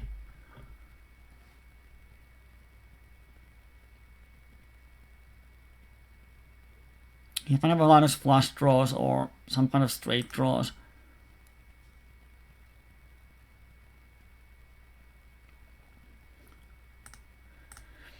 And board pairs, which is kind of sad because now he's just going to fold his draws.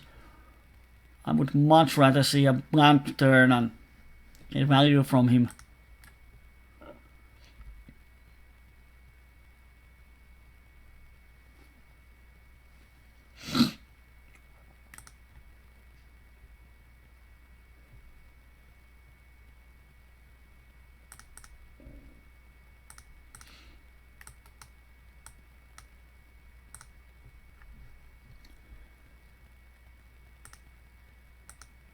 Now we can 3-bet from you on next. Let's call. Let's hit nothing. Oh, he's such a tight raiser. I'm going to make min 3-bet. Because if he has aces, he's going to 4-bet, and we can call. If he calls, we know he doesn't have aces.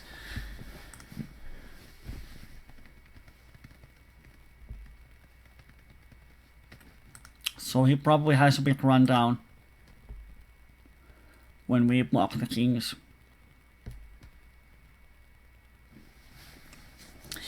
And overpair flush draw block some of the straight draws.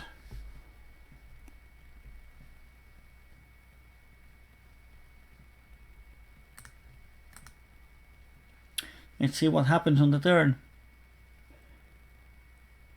Turn completes a straight, but we block straight draws. Oh, he probably has a flush draw, 2 pairs.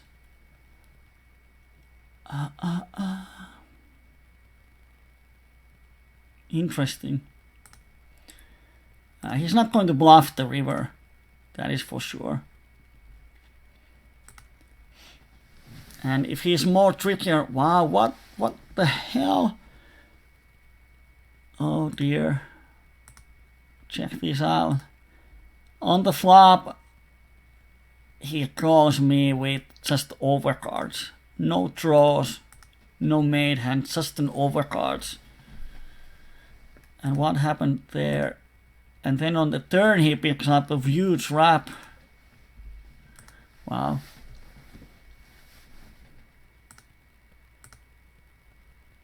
Well, he's not making profit. That shouldn't be a surprise.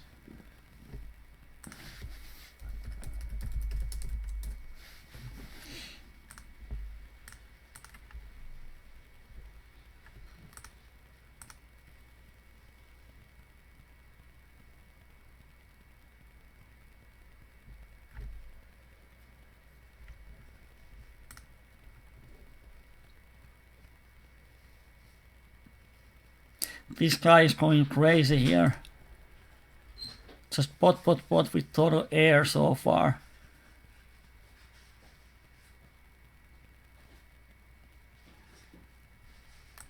Now he had 2 pairs, but big overplay. I hope I could get some hands to play pots with him. Really good spot to double up 200 BBs. I'm going to 3-bet my crappy aces. Einas has picked up on some stack, but if he was shorty, he might shove on us. Now, just think for a while. Don't make it too obvious, and we bet and we hope he has a draw.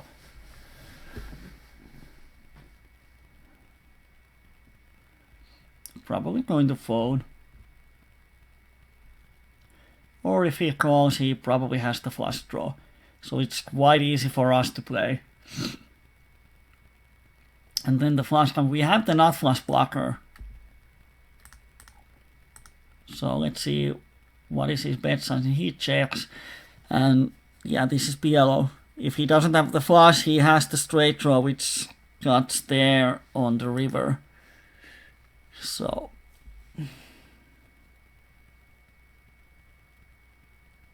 wow. The thing is that now he knows we don't have the flush. We might check raise him and make a huge bluff. Which I'm going to do.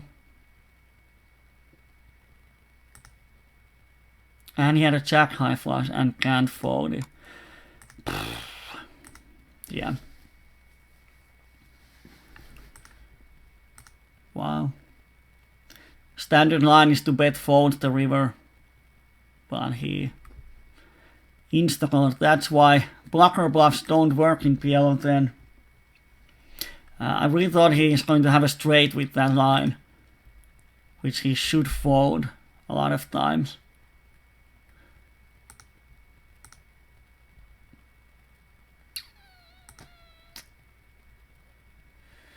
Oh dear, oh dear. Munapata raises. He has such a wide range. Do we want to gamble in the end? Yeah, it's almost the last hand.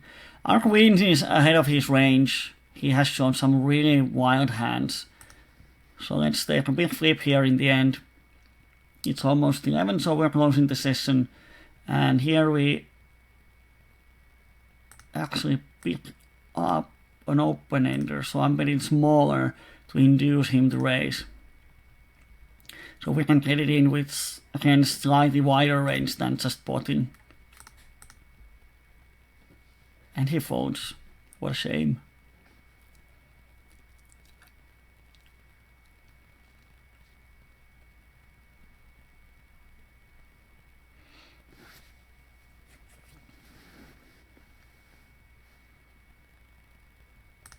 Now I'm just going to crawl.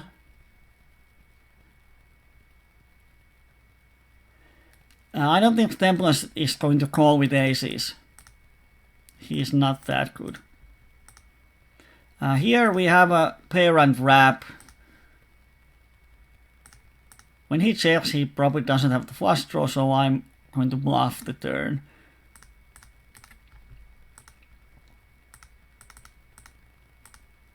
We have two pairs on the river. He's really aggressive. If he had bet the river, it's quite tight spot for me. But he didn't.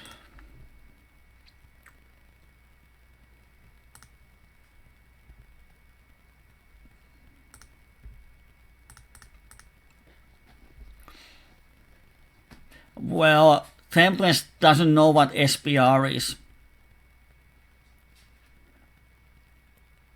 And he doesn't care for turning his hand face up. That is for sure. We have a cut shot. The thing here is that he can definitely barrel 3 streets. We have seen that, and we are 200 pips deep, so I'm just going to fold this weak hand. Because unless the 5 comes, I cannot call the turn. So, have to hit stronger. Here I 3-bet for value, and on this board I'm going to stack off versus him.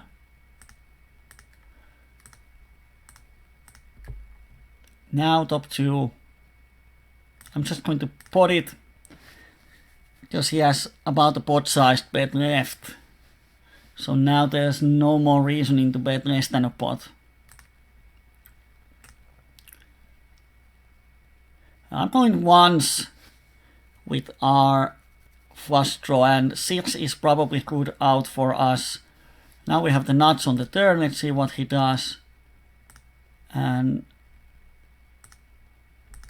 hope he gives us value. No, he just folded. Bummer.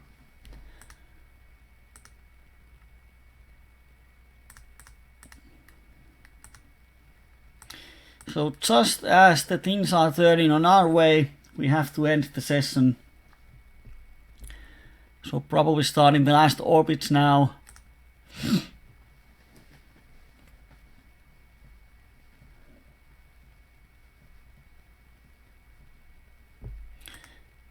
I'm not going to c-bet this board. There's 4 opponents and one of them is tilting.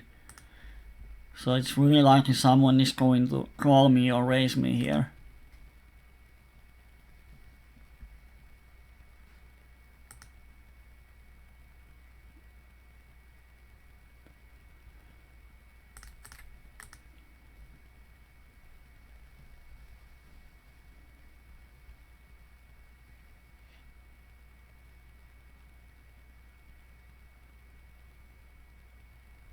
Here table 1.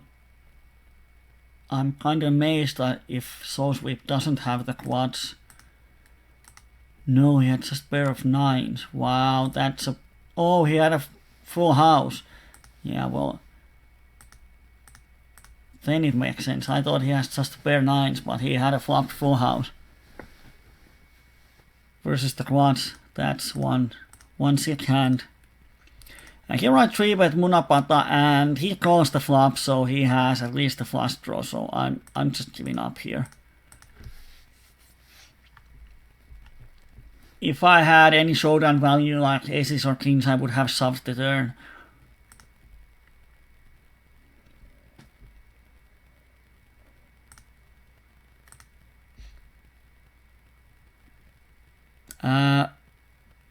The hand Jambalaya is referring, I had kings. Kings and nines.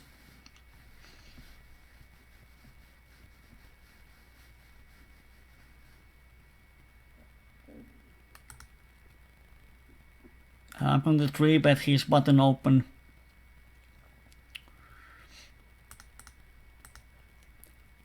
Nice rundown, easy to play.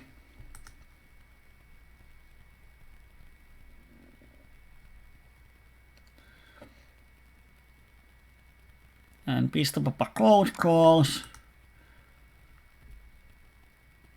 And we flop bottom 2 and open ender.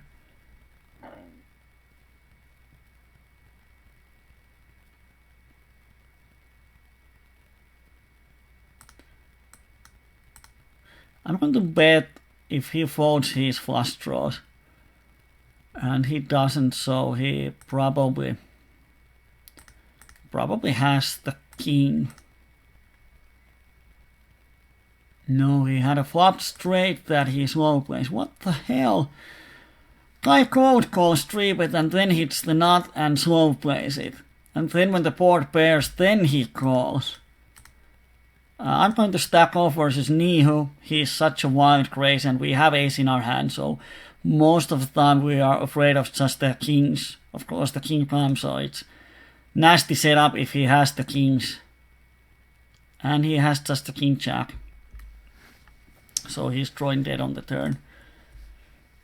Nice.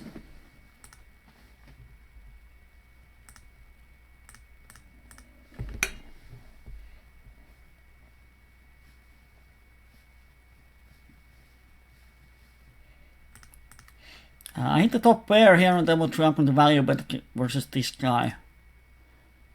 And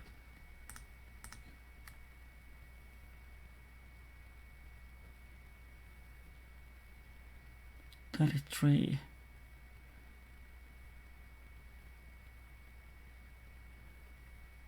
I don't think he's going to bluff this river. I'm going to fold. If he had 11 pre-flop raise, then I would have 3-bet bigger, probably. Or his pre-flop, it was less than 11. He opened from under the gun. 15-11, he's under the gun raise, he's probably a lot stronger. He's under the gun raise is 5. So I don't think, even against 15-11, I would have min bet. Of course, the problem is that 15-11 probably thinks a bit more than 75-11. I'm going to give Nihu a chance to make a huge flip in the end. He doesn't. And I'm going to see, but if he raises, he has a ton of equity against us. And we can make him fold.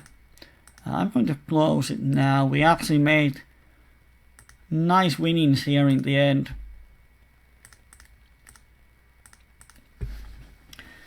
Oh, nice hands on all of the tables. Middle pair in a flush down board, he can fold.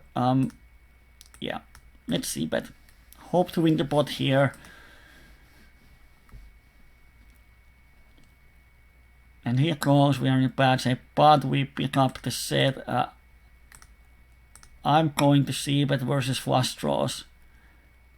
If he raises, he has queen jack, and then we see if he gives us odds to call. And he min raises, which is a big mistake. I call, flush comes, probably goes check now. And we actually beat him, so what the F did he have? King 8, 6, 10. He had, wow. That is some crazy play.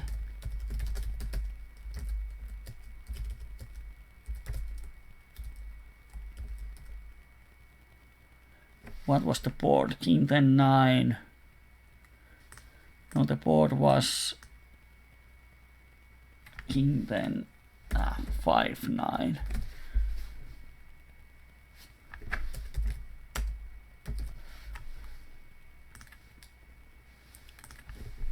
Or whatever it was.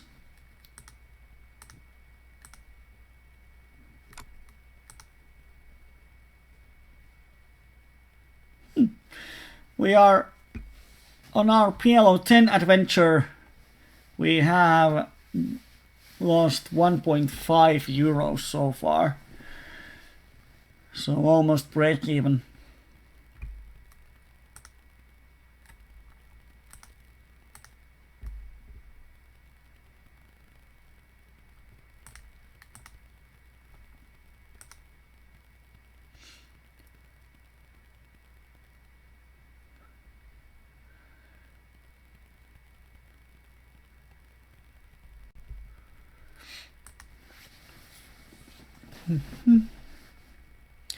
That was probably the last hand, so I'm going to show you the results.